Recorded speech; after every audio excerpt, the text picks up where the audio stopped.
Good evening. Hello. I'm Damon Martinez. I'm the acting U.S. Attorney for the District of New Mexico. I want to thank you for coming out tonight. Tonight is the third of 3 meetings that DOJ is having with the community. And this is a very important time for this process right now. Now, I'm seeing some familiar faces from the past couple nights, and for those people who've been giving constructive comments and giving suggestions, I want to thank you. And for the new people who this will be the first time, I want to let you know what this process is, what we're doing, and where we're going right now. This is not the first time that we asked for community input. When DOJ first started started on the investigation, we asked the community for input at that point, and you were kind enough to come forward and talk to us. If you've looked at the 46-page report, I think it's going to be obvious that the input that the community gave was reflected in the report, not only in the facts that were found, but also in the recommendations, the 8 recommendations at the end. I want to let you know that although there have been other consent decrees around the country, right now there's about 9. This is the first time, to this extent, that DOJ is talking to the community as it is.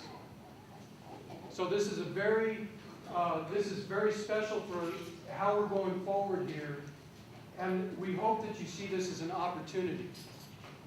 Now, this is the way you can help us, and we are asking for your help this way. The way we're going to work tonight is, if you've been given a number, that's how we're going to speak to you. We have 4 teams here from the DOJ, 2 people apiece. Each team is going to, and we're going to be having focus groups. And that will be our opportunity to speak to 5 members of the community and get the input, get the recommendations. And what we're looking for is, for example, from the first phase, when we were asking you to give us input on what you were seeing, now we're making the assumption that and it's obvious that you're here because you've heard of what the results were of the investigation. But we're also making the assumption that you know about those 8 areas that we're saying need to be better at APD. And we're asking for constructive comments to help us understand how to forge the agreement. I want to say that, I want to be clear here. We are not asking you to talk about a specific officer. We are not asking you to talk about a specific incident. And we're not here to talk about a criminal incident. What we're talking about here is the report, which was looking at the civil side, basically the systemic issues that were identified at the police department.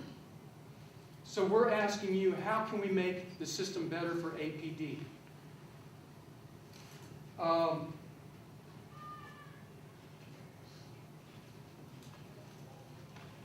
Tonight, the way that this is structured is it's from 5 o'clock to 7 o'clock. And as people come in, we're going to be giving them numbers. So we did it for this time period so that as people are getting off work, even if they can't get in here at 5:30 or 6 o'clock, if they come in the door at 6:15, 6:30, quarter to 7, even a few minutes before 7, we want to speak to as many people as possible. So the structures of the group is, when you go back in your group of 5 for the focus group, we will break that down roughly to about 3 minutes per person, and we're going to try to shoot for each group being about 15 minutes.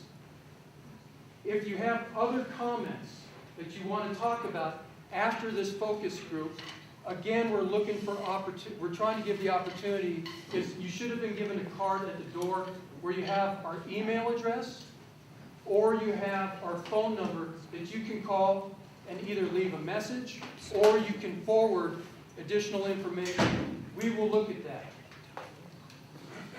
Right now, the process that we're working through is we are trying to talk to basically all the members of the community that are going to make this agreement important. The public, the police officers, affected families, because it's our belief that only through this input, this agreement will be stronger. And once we believe that we've reached that place where we have gathered enough input from the community, then we're going to have that agreement, that draft agreement. And this is where we are going. We, DOJ, we're going to be writing that agreement. Then we're going to take it to the city. And it's our hope that the city will agree to it. Once we get that agreement from the city, then we are going to have the court basically recognize it. Once it becomes recognized by the court, we will have a court enforceable agreement. That's where we're going. And this court enforceable agreement, it should be clear to the officers what is expected of them. It should be clear to the community what the agreements, what the 8 elements are that the officers have to work towards. And through that transparency, we're going to bring integrity to the system and to the agreement. And ultimately, where we're trying to go is we want constitutional community policing. Now, I mentioned this is the 3rd of 3 meetings that we have had. One of the things that we've learned through the past couple nights is when we take our focus groups back, this basically becomes a waiting room. And there are still people in this waiting room that want to talk, basically that may want to give opinions. We're going to try to allow that. As we're doing our business back in the other room, if people want to say anything, you'll be given an opportunity to say it. We don't have a microphone tonight, but what I would ask is if you, while you're waiting here, want to give your opinion, I ask that you give your opinion in a respectful manner and not a belligerent manner. Now, we have security, city security people on hand here if for some reason someone should get out of hand. But I ask that you please give everybody respect, including the city security individuals that are here for our protection and to make sure that things run smoothly. Also, I would like to introduce Maria Batista, right here.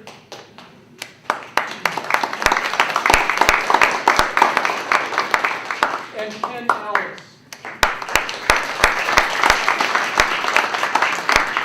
These have been people who have been involved in the process since the beginning of the investigation.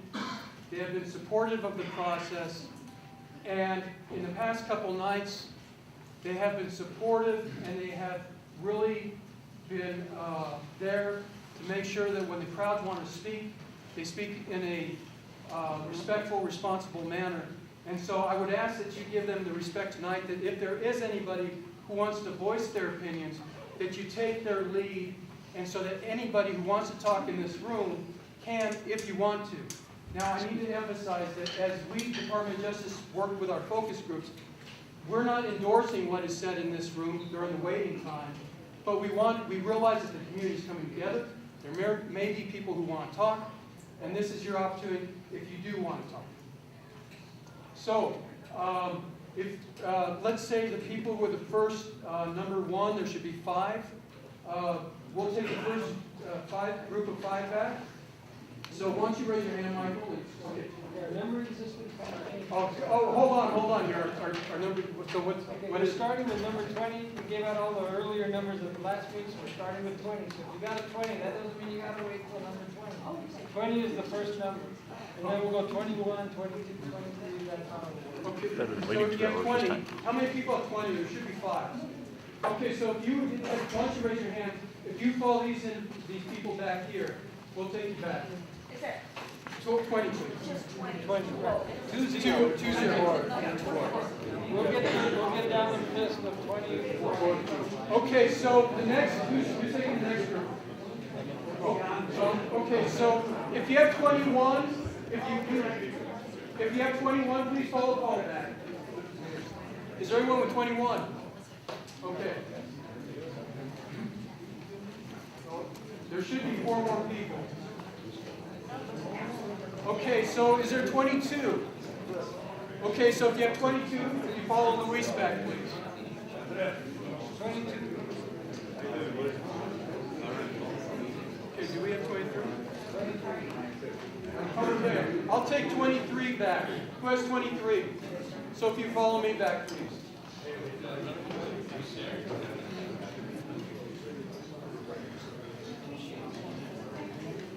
I'll be coming in and calling out numbers to get the groups over there. I'm going to go walk over there right now, find out who we have. And then these guys, I'll get some more folks out. Who's on? There will be no dancing tonight. Hi, everybody. I'd like to let you know that my name is Maria Bautista. For those of you who don't have chairs, feel free to take the table. Those chairs won't be used tonight. If anybody wants an extra chair, go ahead, please, because there'll be a lot of people coming in. We want you to be comfortable. I was a teacher here. Chuck, long time ago at that year. I was the neighborhood sub. When nobody wanted to deal with the hard kids, I took them. They were great. They're intelligent. They're worthwhile.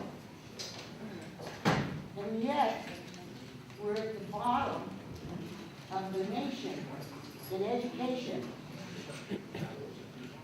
The reason that I'm here tonight is to let you know that I'm not here because I support, quote, the atrocities and the stately, outrageous, horrifying findings that the DOJ came up with.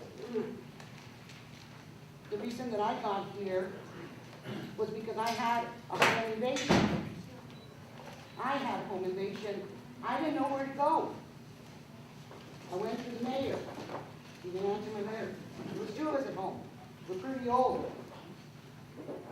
I went to the POC. They exonerated the officer. I filed an appeal. Didn't make any difference. A lapel camera was missing.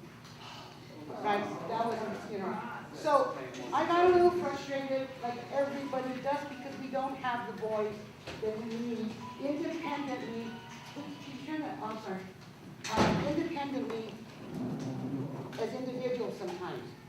Sometimes it takes more of us to create the concern so that we're paying attention to it. My goal in working with the DOJ was that they provided solutions that the city administration did not. I will be coming in and interrupting for a moment. Okay, are there any 20, 21, 20? No, 21, 22? You go with the 22 number? There's okay, 23. Anybody with a number 23? 24? Okay, you 24? Okay, follow Elizabeth. The next one's up, 25. Yes. Can I ask a procedural question? Yes. Why are we removing people from a public setting rather than having to go talk?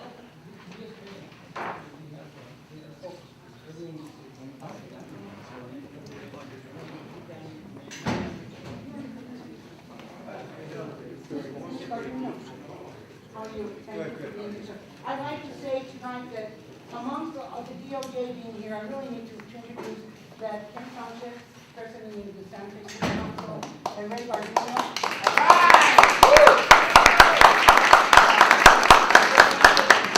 And Mr. Gardino came in a little later, so he didn't hear kind of Police Officer Association over here. I read your sign clearly. All right, this is what we're trying to do. As people are giving, quote, live testimony to the DOJ, and they're actually taking it and recording it, we're trying to get everybody here to focus on the things that you're going to need to say. Why are you here? What are we really trying to do by being here? What is the purpose of every single person? You know why I'm here. I'd like you to know why Mr. Ellis is here.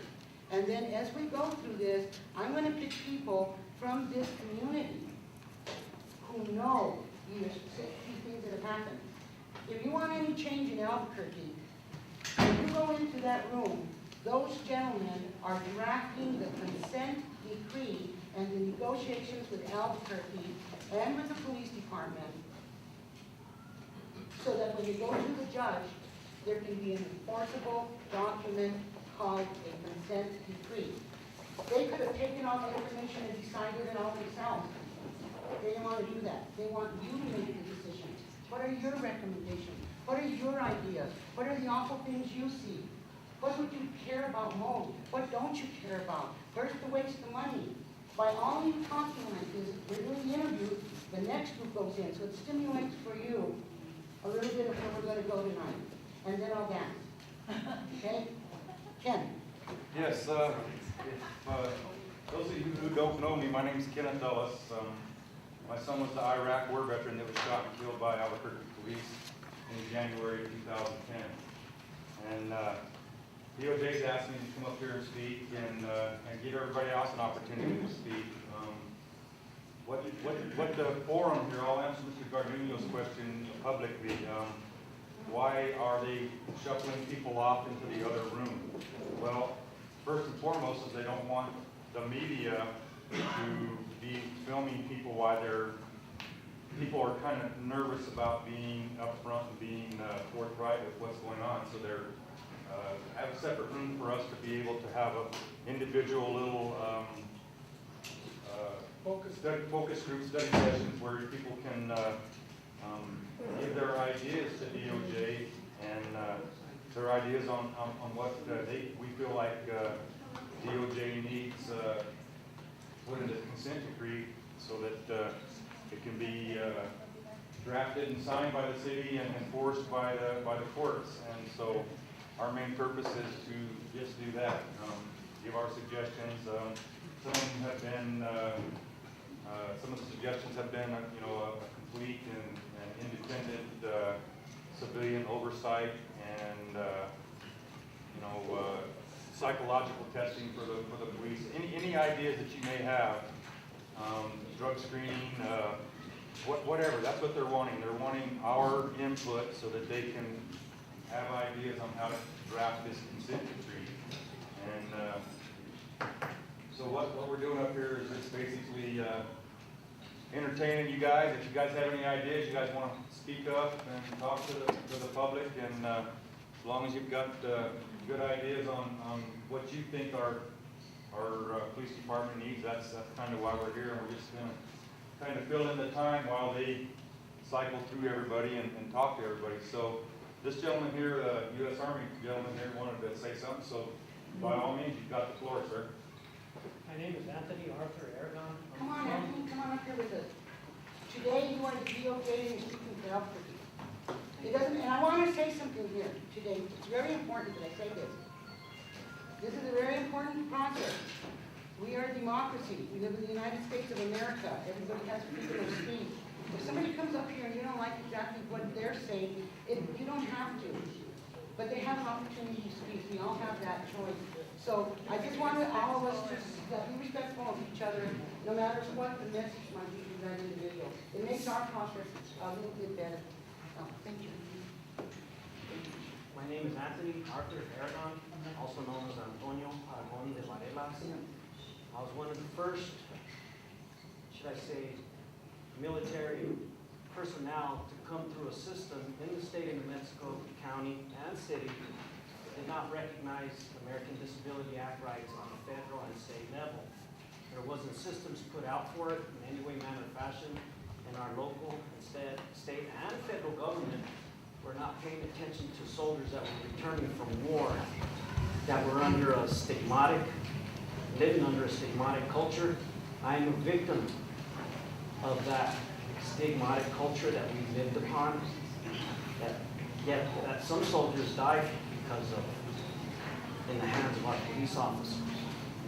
Unfortunately, I have been used somewhat as a guinea pig to an extent to where our judicial system now recognizes disabled American veterans, as well as the city and county systems that now recognize it.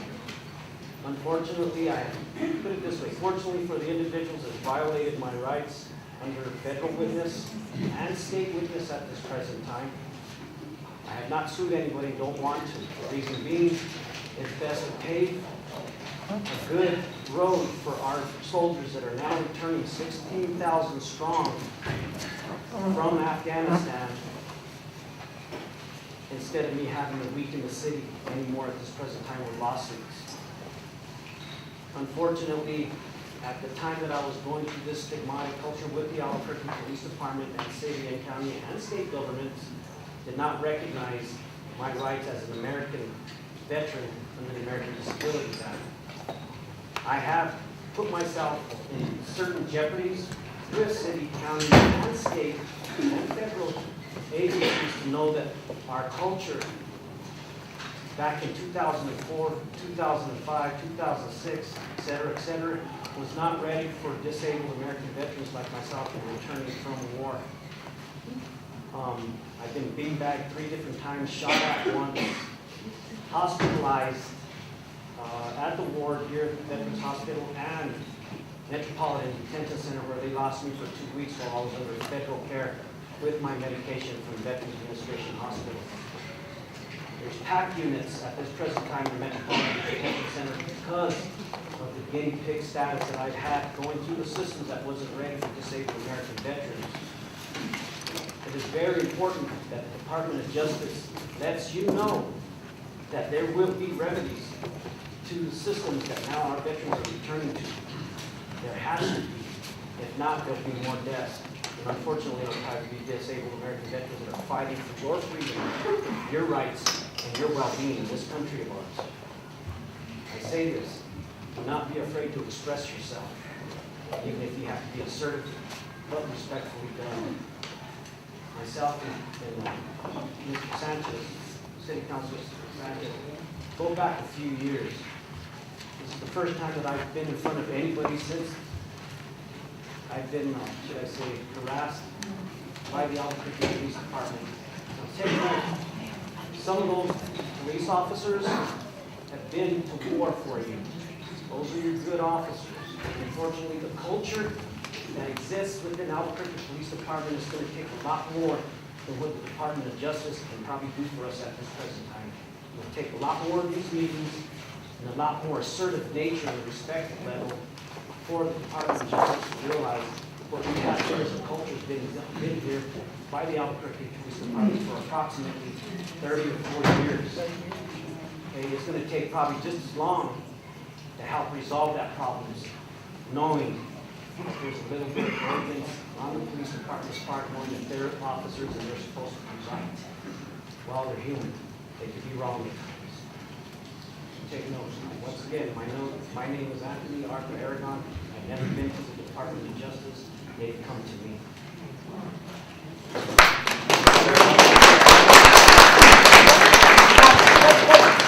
I'm going to do it like this, and I'm going to tell you why.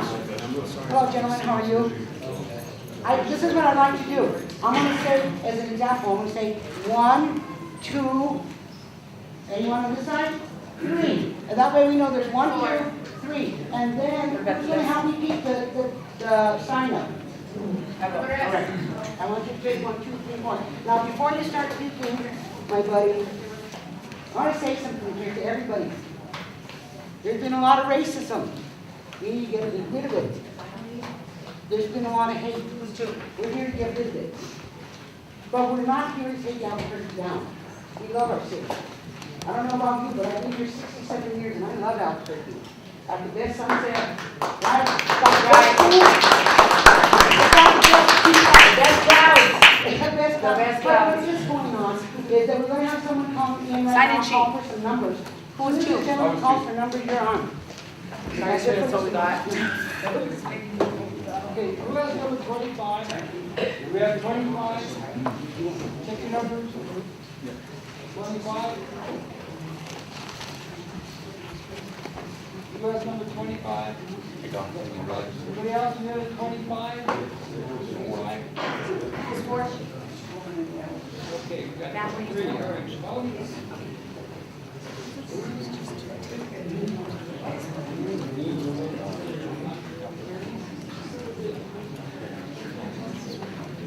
All right, who's 5? Who's 6? The floor is yours, sir. Go ahead. Anyone sign in, speak? Okay. My name is David Chavez. I was born and raised in Albuquerque. I lived here for 64 years. I worked in the South Broadway area, with Mayor Harry King, and worked on police community relations in the South Broadway area in the 70s. Speak up, please.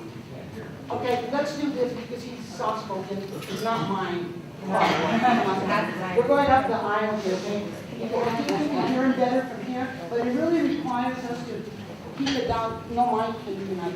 And you can hear him here and he can. And as we worked with the first mayor's administration and city council, we found out about the problems in the South Broadway at that particular time with police community relations. One of the things that we did with the mayor's office, Harry King, is we worked to show the Albuquerque Police Department that we would use by saying, well, rather we have no community relations with the Albuquerque Police Department, the officers in the neighborhood, the city councils, to be able to work with the young people that ultimately this will affect everywhere it goes. And that's part of our training afternoon is working with the young people and the Albuquerque Police Department, the city council, and having basic meetings, getting together, have fun and sit down. In our community centers, we use basketball league, young people leaders, we got great community centers now, and we have the resources, but we all just come together. Police is just as much because the brain, what they want, we are, because we're all part of the community, and it's life and all of it. So one of the alternatives that we can do, that I would suggest, is we can turn around and start working with grassroots levels, kids, and meet this every day, in our housing projects, and our community centers, and the way we work, community relations, all around the table. And I'm here to say that I believe in the Albuquerque Police Department, and some of the things that this government is. We might have to police activities, we have no common ground communication, bring our relationships back together, in our housing projects. And those are the things that we should work to be able to get, they will help us make better communities, like we have, and working with the police department. Thank you very much. All right. That's really great. We're a poor movement. We're a people's movement. So we're sending the box around. That's what you get to sign up on. But many of you know when people organized in the old days, it was all grassroots. Whatever you could write on is what you used. I want to tell you something. It isn't an easy job for the DOJ to be here trying to negotiate. They can only negotiate with your ideas. They won't have any ideas if it isn't you who wants to show them what to expect. We want a good police department, we know there's problems. Nobody's denying that. The report shows that from the bottom down. The only thing we're disappointed about is that Mayor Berry does not come to any of the meetings, and he's never been to a city council meeting, and as far as I'm concerned, he's not representing the constituency. I'm going to be calling up people a little later that are going to tell you about the statistics regarding the vote for Mayor Berry and the line regarding that. This is not the last thing that's going to happen. There's a mayor recall going on. There's a petition for the mayor recall. There's a grand jury investigation going on for the VA. There is an online petition to the United States Department of Justice that goes directly to Obama. You can get enough signatures on it. And they're meeting today. There's also a list here from the APD rank and file, and they put it on INL for people they feel comfortable posting, and they're saying, if you write to the United States Senate Committee on the Judiciary, Subcommittee on the Constitution, Civil Rights, and Human Rights, many of them will step forward because they're under protection. I'm going to pass this around if you're interested in writing any of these down, these resources. But we haven't stopped. This is just the beginning because now we're all monitored. They may have one monitor. They may have one monitor that they be able to assign, but it's important he isn't stuck to Eden's shoulder because that's not what the problem is. The problem is in the street. And that's what we need the monitors to. We need to see the reality of what's going on. God bless James Boyd. If it wasn't for James, we would have never seen it on camera. And that's really what galvanized. We knew it was going on, but it was never filmed. And I think that really touched all of us. It touched me, for sure. Okay, so we're going to go with, Okay, so we're going to go according to the sheet, and we could just, again, just reiterate the respect of individuals. We all come from different backgrounds, different ideas, and that's okay, because that's what expands our experiences to understand, each other, or at least just to listen. So, sign-in sheet, if we can keep them, brief, not too brief, but, brief enough. We won't go by the 2-minute city council rule. All right, so Rosemary. where's some bits? Oh, I'm sorry, ma'am. It's on the desk, and then you're And next. Des and Rosemary. Yes, pardon me, I'm sorry. And this is a very important communication right now. You want to know about a mayor's recall? Because what happens is DOJ is going to start taking people, and then we're going to hear less of our community. So, Andres Valdez, Vecinos United. Thank you. I'm Andres Valdez, Executive Director of Vecinos United. First, I want to say that we've been looking at excessive use of force for 20 years. So we really follow the trend or trends of that, and we've been able to do analysis and evaluations as to how this is done. And we must say that one of the major reasons why excessive use of force occurs is because our elected officials let it happen. Mayor Berry has let this happen. Every single mayor has let this happen. Every single city councilor we've ever had has let this happen. Every single district attorney we've had has let this happen. So we're asking people to please unite. Let's do a recall election on the mayor. Let's do a recall election on Kerry Brandenburg. A couple other things I want to say. One is there should be no reason why the negotiations that the Department of Justice is having with the city should not be public. Thank you. As a matter of fact, we're seeing if we can get people to unite on a few things. That's one of them. The other thing is that there's no such thing as an independent citizen police oversight agency unless it's elected by the people or unless it's a jury-style police review board. Right now, the draft that has been drafted calls for city councilors to appoint the police oversight agency. Oh, and the chief will have final authority, So we can't have that. We're asking people to unite and please stand to oppose this. Now, we understand that this draft is a very good draft. I think there's just 1 or 2 points where we're asking city councilors to work with us on. And so having said that, it's very important to have an elected police oversight commission or a jury-style citizens police oversight commission that has final authority on discipline. And if we can just stand together on unity, if not that, on something. Thank you.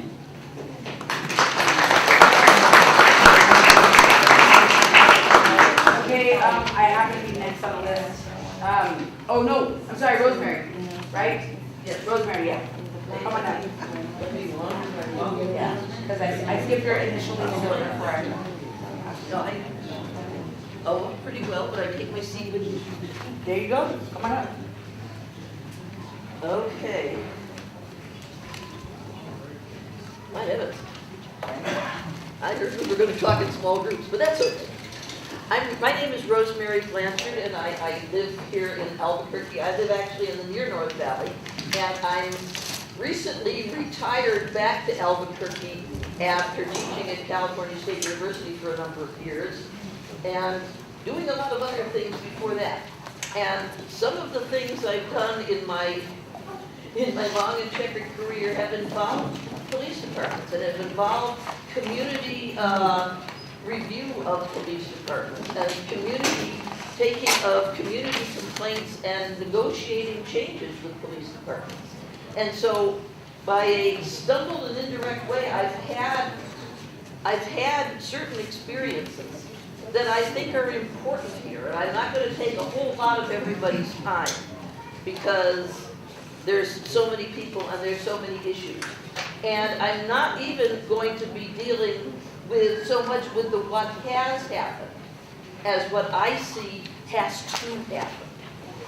One thing that has to happen is that people who feel threatened by the way that police work is conducted need to have a safe and secure and mentored way of expressing themselves.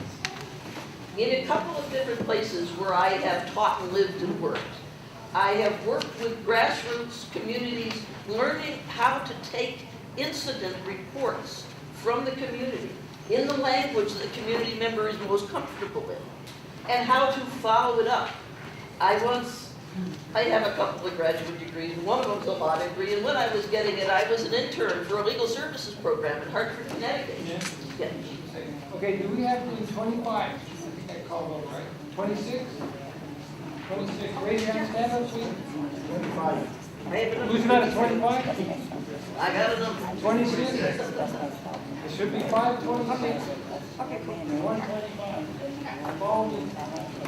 But one of the things that they had me do, there was a big class action lawsuit in Hartford against the Hartford Police Department for discrimination against blacks in Puerto Rico.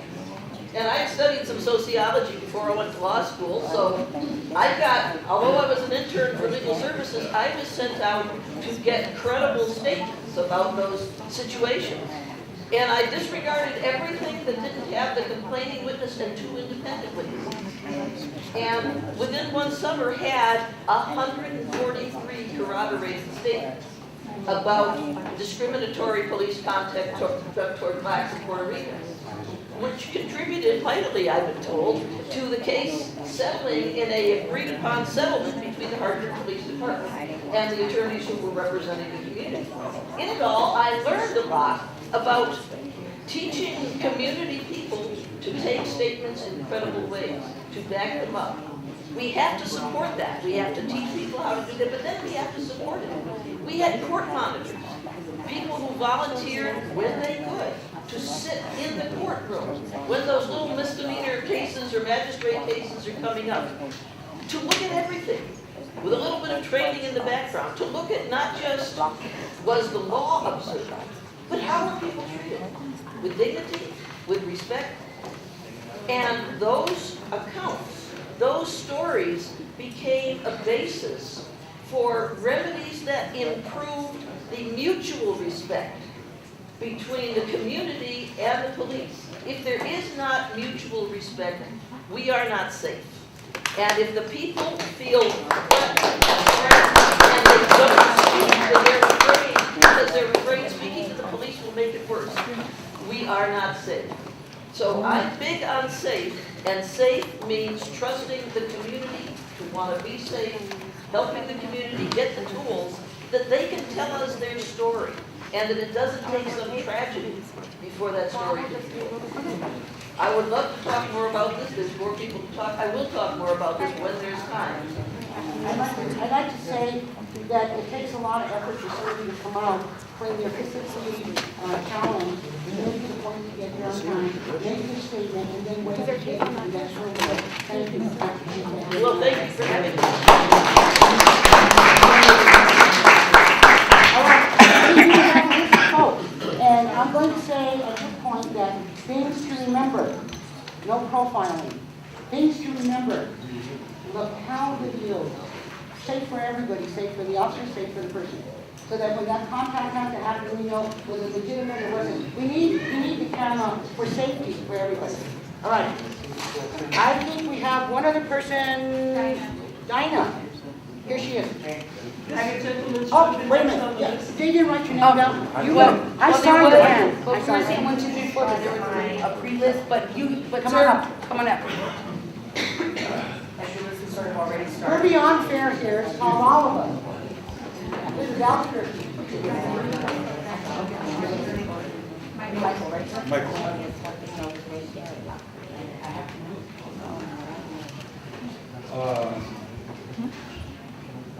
I'm not good at talking over people. You're calm, you're slow. Sit down. Just be quiet, guys, respect. I kind of got that from, like I said, I teach school. My name is Michael Patterson. I'm an ex-union Lobo. I'm getting all this subject, but I'm real happy about what's going on with some of the Lobo football players in the paper. Anyway, that's a whole different thing. But I teach school in the Albuquerque Public School System. At one time, I talked with Mr. Sanchez's ex-wife that both were here coming to school. And I'd like to say that I came out tonight because we obviously have a problem.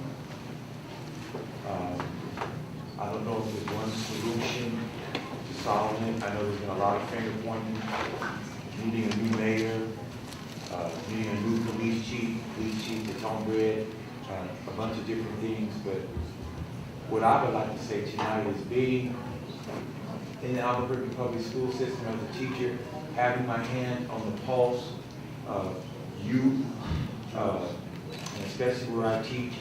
I took notice to what that lady said, that she teaches and works with some of the toughest kids. I teach in, I don't like saying the word, but I teach in special, and you know whatever. I never say that in front of my kids. I just say that my kids need a little more help. I never say that word special E in front of them. I never have used that. But I went into that because I was told when I first started that those are the kids that nobody wanted. And I'm sorry to get long-winded, but so that's where I decided that I wanted to work with. I wanted to work with those kids. But having said that, a lot of my kids don't understand about the police. Most of their views are the police is the enemy. And children shouldn't have that concept. It can be contrived from a lot of different ways. A misjustice with one of their uncles or aunts. A father could have been arrested, or whatever. But in my opinion, I think we need to start with the youth. We need to start with police education with kids. We need to have police officers visiting young kids. Let them know that they're human, that they're not all bad. I heard somebody say earlier about the police athletic league. When I first got to Albuquerque 40 years ago, it was great. Kids were able to touch police officers and talk to police officers. Police officers were handing out bikes and balls and stuff. And that's not what I'm talking about, monetary gain or possession gain. But they had a concept that not all police are bad. The resolution, what's going on in our city now, is something that, quite frankly, I have a couple of degrees. I don't know if that's what we're going to do, but I know that we need a strong leader. And I heard tonight somebody said that Mayor Barry didn't show up, doesn't show up at certain meetings and city council meetings. I don't know, so I'm not going to perpetuate that. I don't know. A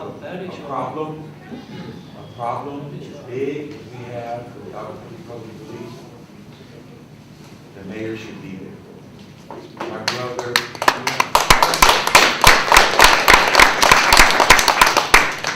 I have a brother that lives in Northern California, and I have a sister that lives in Southern California.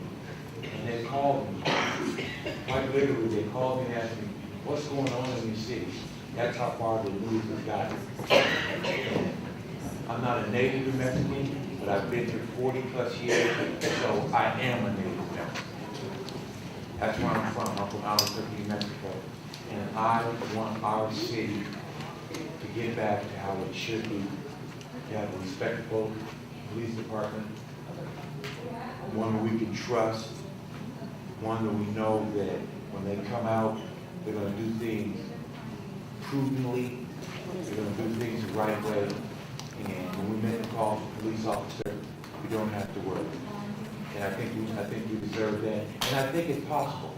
I know it looks big, it looks like we're out of control, but it's something that strong leadership, community involvement, education to youth is something that we can overcome. if everybody's willing to work like we work, I am for my city. And I appreciate everybody that's come out tonight, whatever your ideas are. This is what community efforts are like. I'm almost 60 years old, and this is what used to happen in the 60s and 70s. People would come out like this, and grassroots things made changes. And I would just like to say lastly that I appreciate everybody that came out. And as you mentioned, we need to bridge a gap between the youth and the police department and alleviate a lot of problems when they became adults. Also, lastly, get a chance to somebody I know, that I've known him for a while, and I would fully endorse it, man, if you wanted to run for mayor.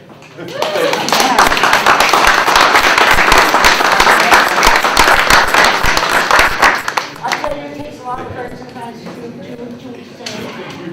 Sometimes people come up and, you know what we can do is go to that door, perhaps, because as we announce speakers, it's hard to get to the front. If you don't mind, it's really hard to step up, so I congratulate every single one of you for stepping up. I want to say also that we never see the homeless. We walk down the street and we see someone and we say, oh, that's a homeless person. Don't forget to break the bread, people. I'm not coming from a religious place. I'm just coming from a place where I know what meet your neighbor. Remember my dad used to do things like, people would come and knock on the door and they'd ask for a sandwich. My dad would give them a sandwich right away. But we live by the good brothers, Shepherd and Brother Matthias. My dad worked with them for a long time. And so you kind of get those things built into you. And that's what we need to build into our kids.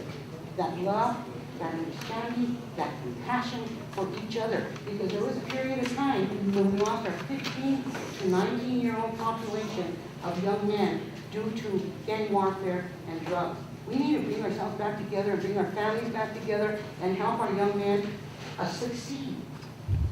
And the way that we do that is we go into DOJ and we tell them what we need, what we want to see, how we feel, and just let them go because they're really there for you. We may have to do it assertively. No, we're fine, honestly. I'm not bad enough too honest. I could throw down, but, you know, I say,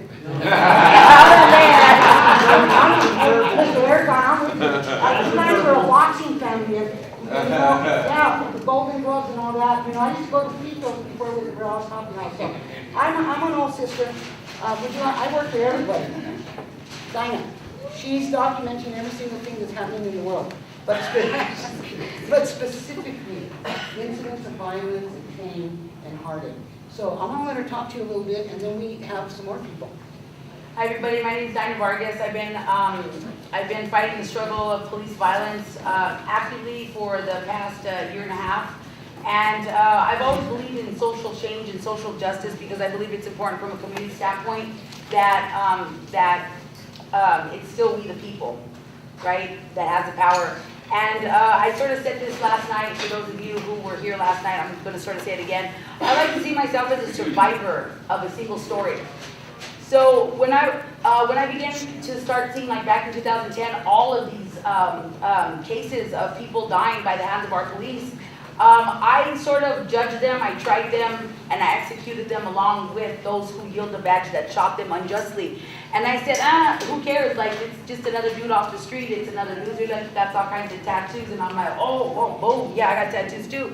And I was like, what? Excuse me, I have an objection to that Nazi symbol in here. All right, I sir. really do. It's actually X'd out. She X'd it out. Well, that's okay. Yeah, she X'd it out because her father was a CIA agent, and he fought the Nazis. Yeah. And she's really here to My grandfather's Right. but she X'd it out because she realized, yeah. Yeah, you know, like it absolutely can, and in fact, Jennifer's actually a big supporter for APD, and we're, you know, not against APD, but against the violence. Yeah, no, it's cool because I was going to share the story too, because we sort of like started yesterday, right, during the meeting, and then at the end of the meeting, outside, Jennifer walked up to me and said, you know what? We're never going to agree, and I agreed, right? So we sort of agreed. And she said, well, we can agree to disagree. and that's absolutely necessary. And I'm not gonna judge either way, I'm just saying that, you know, I'm, yeah, I can't just bring feel up it's somebody else's. unnecessary and Right. it shouldn't be here. Yeah. And so anyways, so I started seeing these people like on the news, and I somehow didn't care that they were dying. And later in the wake of Trayvon Martin, I attended a demonstration, and there I met Mary Jobe, whose husband I tried and convicted from the television, because I saw one of two things. I saw an officer-involved shooting, and then I saw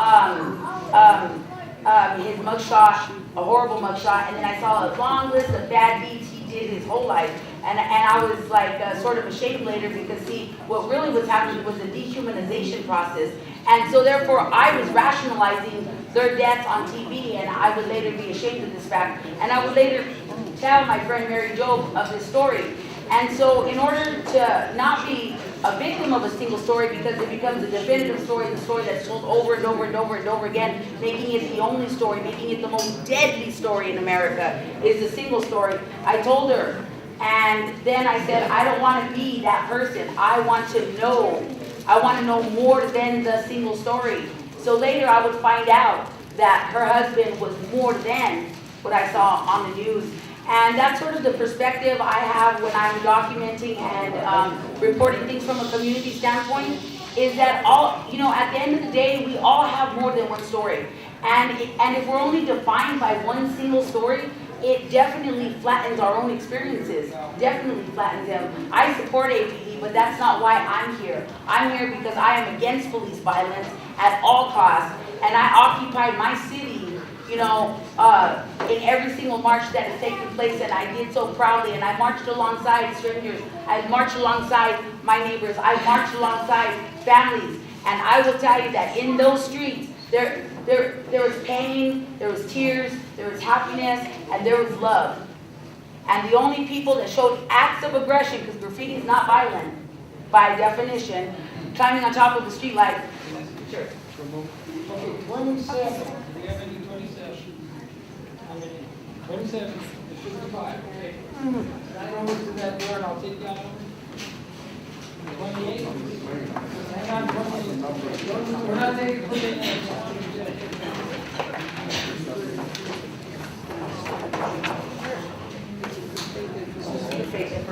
We're all in good faith here. Ready? Yeah, we're all in good faith. So anyways, I'm gonna wrap it up. Basically, don't be a victim of a single story. Be a survivor of the single story. Because take Christopher Columbus, right? If we took that single story, we would all be saying he discovered America, instead of saying, oh, maybe the natives Americans found it and lost at sea. I'm just saying there's always more than one story. So power to the people. At the end of the day, power belongs to the people. I support APD, and I support Stephanie Lopez. She is the president of the union. I support my community members, and I support all of you. Defend the first, defend the second, defend the fifth. Thank you.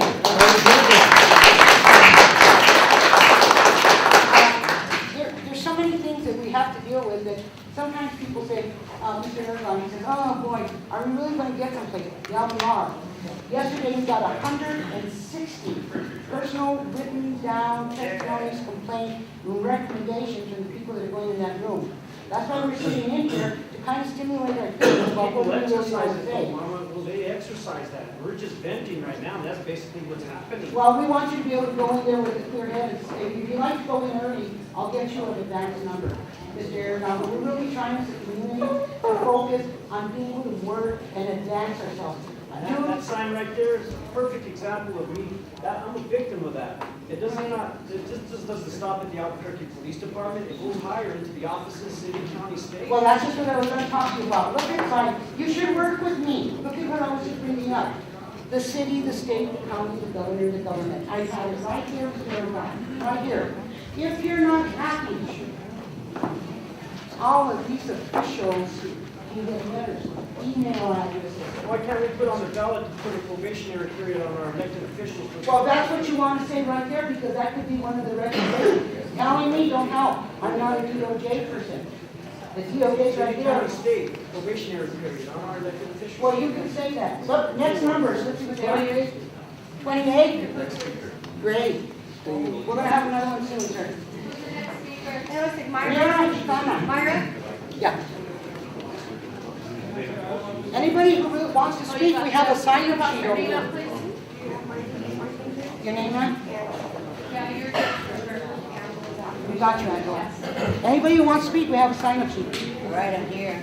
You got it. My name is Gary Matana, and I was a survivor, I am a survivor of a police invasion of my home. And I too would like to point out that gentleman. 29. Police excessive force is not only here in the United States, it's worldwide. And some of the ideas they're trying to bring here to Albuquerque, they say, well, in Cincinnati we did this, in Los Angeles we did that, in New Jersey we did that. I'm here to tell you, we are not Cincinnati, we are not Los Angeles, and we are nowhere near New Jersey. So the ideas that are formulated have to take into consideration the Albuquerque culture. The other thing I'd like to remind you is yesterday in the Albuquerque Journal, one of the headlines was, the feds are militarizing the police department across the United States. Yeah. Does this Department of Justice talk to that department who militarizes? If not, why not? So those of you who are still remaining, please bring that question up to the Department of Justice representatives that we have here today. The other thing I want to remind you or ask you to think about is if Adam Silver, the NBA commissioner, could get rid of Mr. Sterling in 3 days, why cannot the Department of Justice from the United States of America, the most powerful country, not do something in 3 days? So bring that question to the table. And last but not least, I strenuously object to this young lady and her swastika poster.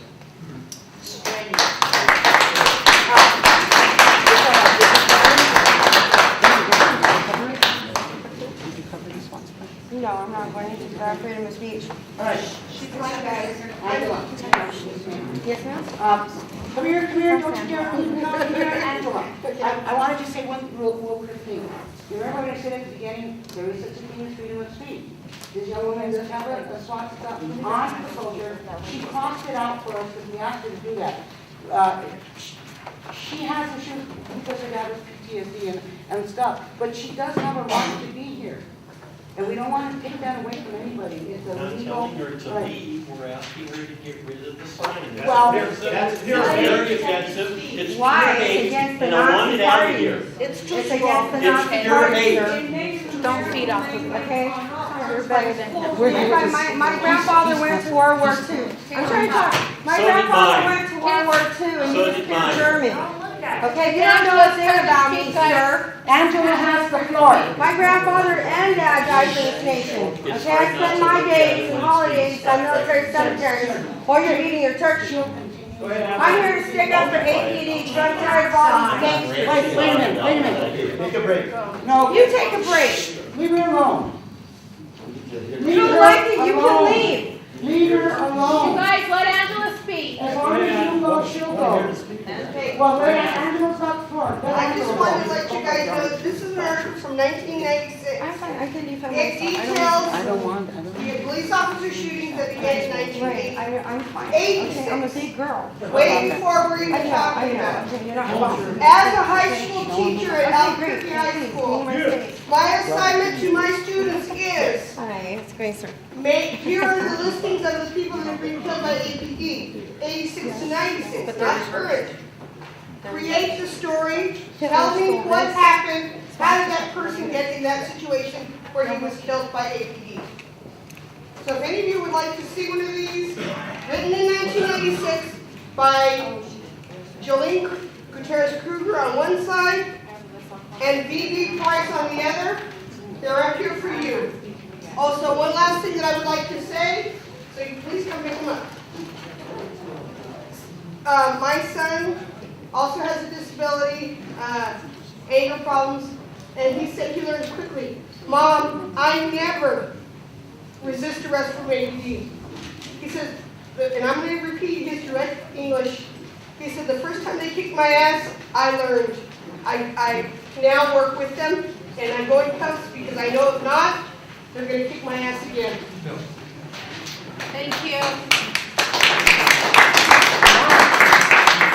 Victoria. Victoria, are you here? Where are you?